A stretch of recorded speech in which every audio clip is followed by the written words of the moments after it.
आज का हमारा टॉपिक है इलेक्ट्रोमैग्नेटिक इंडक्शन। इलेक्ट्रोमैग्नेटिक इंडक्शन क्या है? अगर एक कंडक्टर में फ्लक्स चेंज हो तो वहां पे इंड्यूस करंट या इंड्यूस ईएमएफ प्रोड्यूस होगी। इस अमल को हम इलेक्ट्रोमैग्नेटिक इंडक्शन कहते हैं। हम इसकी डिफाइन इस तरह करेंगे: प्रोडक्शन ऑफ इंड्यूस करंट या induce EMF due to change of magnetic flux. Magnetic flux के चेंज होने की वजह से इंड्यूस करंट या इंड्यूस ईएमएफ का प्रोड्यूस हो जाना क्या कहलाता है? मैग्नेटिक फ्लक्स कहलाता है। एक कंडक्टर जिसके पास मैग्नेटिक फ्लक्स है और वो चेंज हो रहा है तो वहां पे इंड्यूस करंट और इंड्यूस ईएमएफ पैदा होगी, जिसे हम क्या कहेंगे? इस अमल को हम इलेक्ट्रोमैग्नेटिक इंडक्शन कहते हैं। यहाँ पे हम दिखा रहे हैं एक पोल मैग्नेट का नॉर्थ है और दूसरा पोल क्या है? साउथ है। और इसमें एक रेक्टेंगुलर कॉइल है। रेक्टेंगुलर कॉइल जो है उससे एक गैल्वानोमीटर के साथ अटैच किया है। जब ये कॉइल जो है यहाँ पे रखी गई है तो वहां पे मैग्नेटिक फ्लक्स इसमें मौजूद है, लेकिन वो चेंज नहीं हो रहा, जिसकी वजह से यहाँ पे कोई इंड्यूस करंट या इंड्यूस ईएमएफ पैदा नहीं हो रहा। लेकिन जैसे ही हम इसे आगे को मूव करें या पीछे को मूव करें तो वहां पे क्या होगा? मैग्नेटिक फ्लक्स जो है वो चेंज होगा। मैग्नेटिक फ्लक्स के चेंज होने की वजह से इलेक्ट्रोमैग्नेटिक इंडक्शन का फिनोमेना होगा, यानी यहाँ पे इंड्यूस करंट और इंड्यूस ईएमएफ दोनों पैदा होंगे। डेल फाई ओवर एम ये किस चीज को रिप्रेजेंट कर रहा है? ये चेंज ऑफ मैग्नेटिक फ्लक्स को रिप्रेजेंट कर रहा है। चेंज ऑफ मैग्नेटिक फ्लक्स से क्या प्रोड्यूस होता है? वहां पे इंड्यूस ईएमएफ और इंड्यूस करंट। अगर हम क्लोज सर्किट की बात करें तो वहां पे इंड्यूस ईएमएफ भी प्रोड्यूस होता है और इंड्यूस करंट भी प्रोड्यूस होता है। अगर क्लोज सर्किट में बात करें तो induce EMF is equal to del phi over del t. अगर हम सर्किट की बात करें तो वहां पे इंड्यूस करंट और इंड्यूस ईएमएफ प्रोड्यूस होता है अगर सर्किट जो है वो क्लोज हो। लेकिन अगर सर्किट जो है वो ओपन हो तो वहां पे सिर्फ इंड्यूस ईएमएफ मौजूद होता है, इंड्यूस करंट जो है वो प्रोड्यूस नहीं होता। अगर हम देखें induced EMF is equal to change of flux है del phi over del t. ये किस चीज पे डिपेंड कर रहा है? ये इंडिपेंडेंस ऑफ रेजिस्टेंस है। जबकि इंड्यूस करंट जो है वो also directly proportional del phi change of flux है। अगर फ्लक्स जो है वो ज्यादा चेंज इंक्रीज होगा तो इंड्यूस ईएमएफ और इंड्यूस करंट भी ज्यादा प्रोड्यूस होगा। ये किस चीज पे डिपेंड कर रहा है? ये इंडिपेंडेंस ऑफ रेजिस्टेंस। जबकि ये क्या है? Depend upon resistance. अगर induced current inversely proportional to resistance है। इस कॉइल को हम देखें, एक रेक्टेंगुलर कॉइल जो गैल्वानोमीटर के साथ अटैच है। ये किस चीज पर ईएमएफ जो है वो किस चीज पर इंड्यूस करंट डिपेंड कर रहा है? वो किस चीज पे डिपेंड कर रहा है? वो रेजिस्टेंस पे और ये कितना स्ट्रॉन्ग है मैग्नेटिक फील्ड। अगर हम देखें तो इंड्यूस करंट जो है वो किस चीज पे डिपेंड कर रहा है? वो किस चीज पे डिपेंड कर रहा है? ये तीन चीजों पे डिपेंड कर रहा है।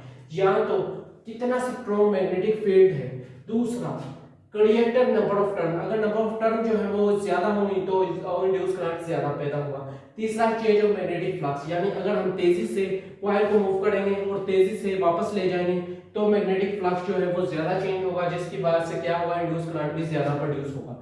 अगर हम दूसरी कॉइल देखें, एग्जांपल एक मैग्नेट है, उसे हम एक नंबर ऑफ टर्न जो है वो n number of turn coil के साथ हमने अटैच किया है और उसे हमने किससे अटैच किया है? गैल्वानोमीटर के साथ। यहां से इलेक्ट्रिक फील्ड ऑफ लाइन इसमें से पास हो रही है। अगर इलेक्ट्रिक फील्ड ऑफ लाइन पास होगी तो यहां से क्या होगा? फ्लक्स जो है वो क्या होगा? वो फ्लक्स जो है वो प्रोड्यूस होगा।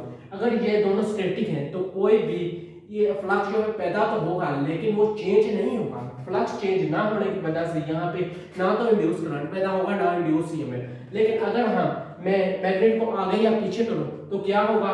फ्लक्स जो है वो चेंज होगा। मैग्नेटिक फील्ड ऑफ लाइन जो है वो चेंज करेंगे इसमें से गुजरने वाले, जिसकी वजह से क्या होगा? यहाँ पे इंड्यूस करंट और इंड्यूस ईएमएफ प्रोड्यूस होगा, जो कि गैल्वानोमीटर से शो होगा। अगर मैं मैग्नेट को स्टैटिक रखूं और ये जो n number of turn off coil है इसे मैं आगे पीछे करूं तो फिर क्या होगा? तो फिर भी क्या होगा? फ्लक्स जो है वो क्या होगा? इसमें मैग्नेटिक फील्ड ऑफ लाइन जो है वो चेंज होगी, जिसकी वजह से फ्लक्स जो है वो चेंज होगा। फ्लक्स के चेंज होने की वजह से क्या होगा? फ्लक्स की चेंज होने की वजह से इंड्यूस ईएमएफ भी प्रोड्यूस होगा और इंड्यूस करंट भी प्रोड्यूस होगा। इसे हम क्या कहेंगे? इससे इस कॉइल को भी हम पढ़ेंगे। इसके बाद अगर हम देखें दो कॉइल्स हैं, एक को मैंने क्या किया? ये मैंने वेरिएबल रेजिस्टर लगा दिया और ये मैंने क्या किया? ये मैंने दो इसे बैटरी के साथ अटैच किया और इसमें से अगर जब तक इसमें ये दोनों है, अगर मैं इसके साथ वेरिएबल रेजिस्टर नहीं लगा रहा था तो इसमें से फ्लक्स जो है वो कांस्टेंट पास होगा, जिसकी वजह से इंड्यूस करंट और इंड्यूस ईएमएफ प्रोड्यूस नहीं होगा। ये वेरिएबल रेजिस्टर्स कैसे मैंने अटैच किया और इसकी जो है वो रेजिस्टेंस कंटीन्यूअसली मैंने चेंज की तो इस कॉइल में कंटीन्यूअसली जो है वो फ्लक्स जो है वो चेंज होगा, मैग्नेटिक फील्ड लाइन चेंज होगी तो ऑब्वियसली फ्लक्स चेंज होगा, फ्लक्स चेंज होने की वजह से क्या होगा, इंड्यूस करंट और इंड्यूस ईएमएफ प्रोड्यूस होगा।